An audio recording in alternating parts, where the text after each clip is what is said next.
Hello everyone, welcome back, I hope welcome back at least, to the Knife Edge UK YouTube channel. You can click on the link in the description below to go to our Facebook group. Please join there and post anything knifey related you want to, doesn't have to be UK centric.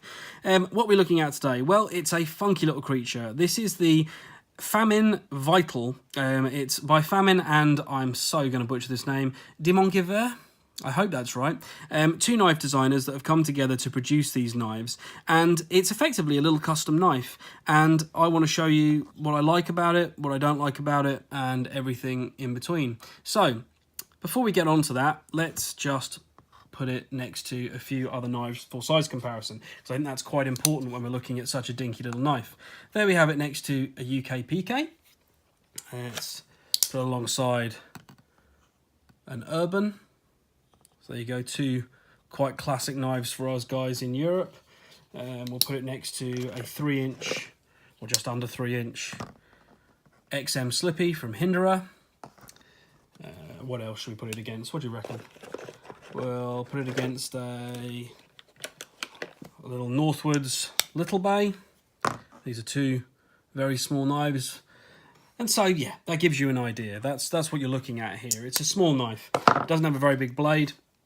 The blade is obviously a Warncliffe, and it's made out of S35 VN, which is nothing wrong with it all. S35 is a lovely steel. It's been given, hopefully the reflections aren't causing too much of a problem here. The blade is in a hand rub satin.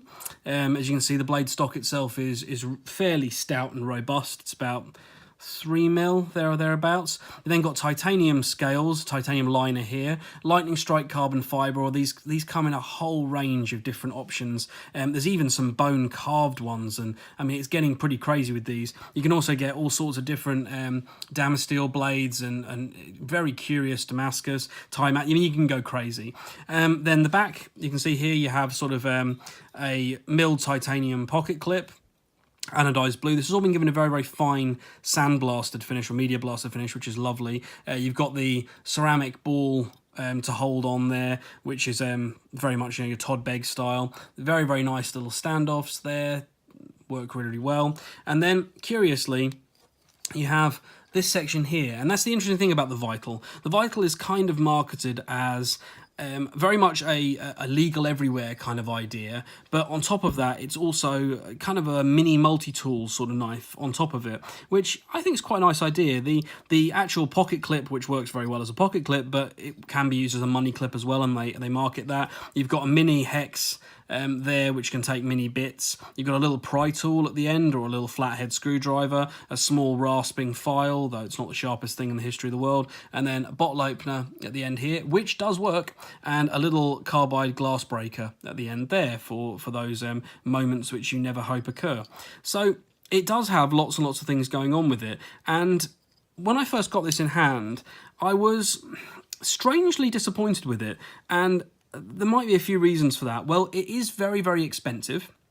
It's not a cheap thing, and given what's going on here, the fact that it's hand finished and, you know, handmade and a full custom knife, yeah, I can understand that. But on top of that, it is a very small thing, and it does have a few kind of slightly negative quirks.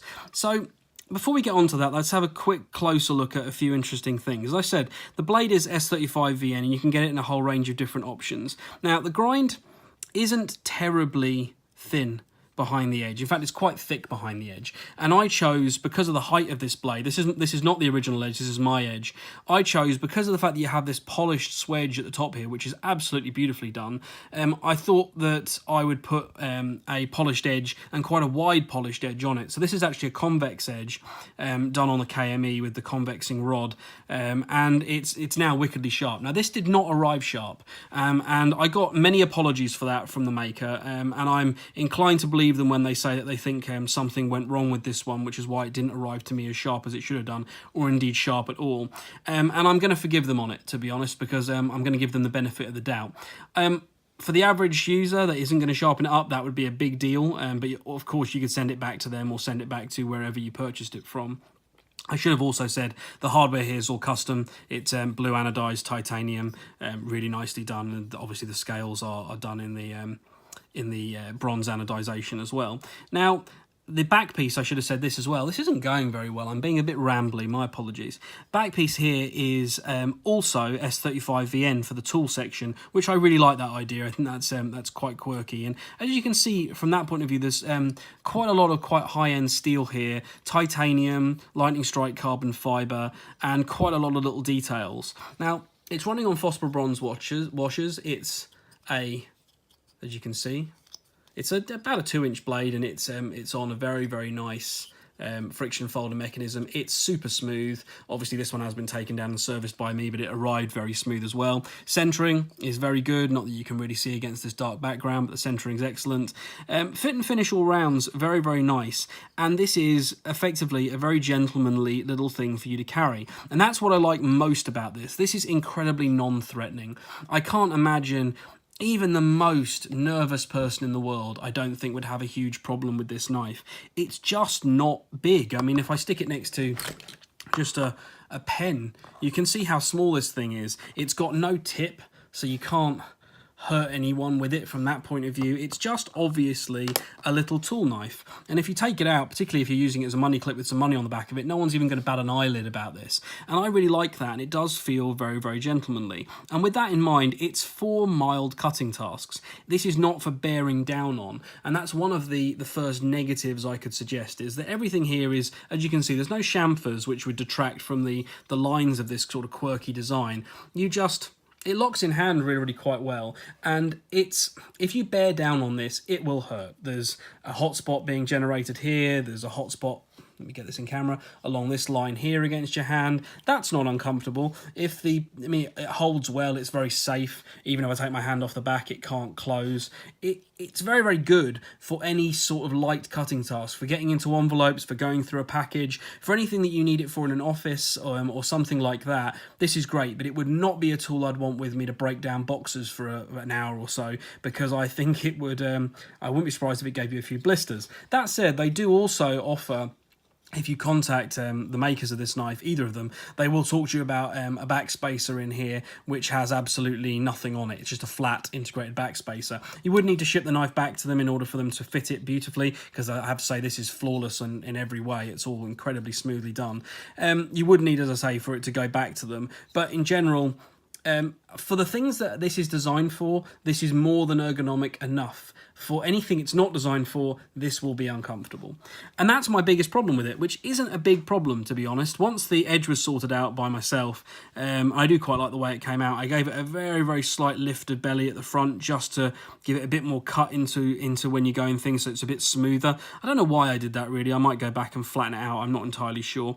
But in general, I really, really like it. And I did toy with the idea of whether or not it was going to stick around, or whether it was going to go back, or what. But it's ended up being something which I carry quite a lot, and as long as you're understanding that it isn't designed to be the most ergonomic thing in the world, and incidentally, when this is in your pocket, your pants will come up to about there, your trousers will come up to about there, so what you see sticking out doesn't look in any way like a knife, which is also a good thing. But equally, when you're going in next to it, get this right in camera, you're also brushing up against this, and that's not terribly comfortable either. So that's another thing. This isn't an ergonomic masterwork, but what it is a very, very nice little gentlemanly knife that will do an awful lot of the things you need done, and can be bought in a whole raft of different designs.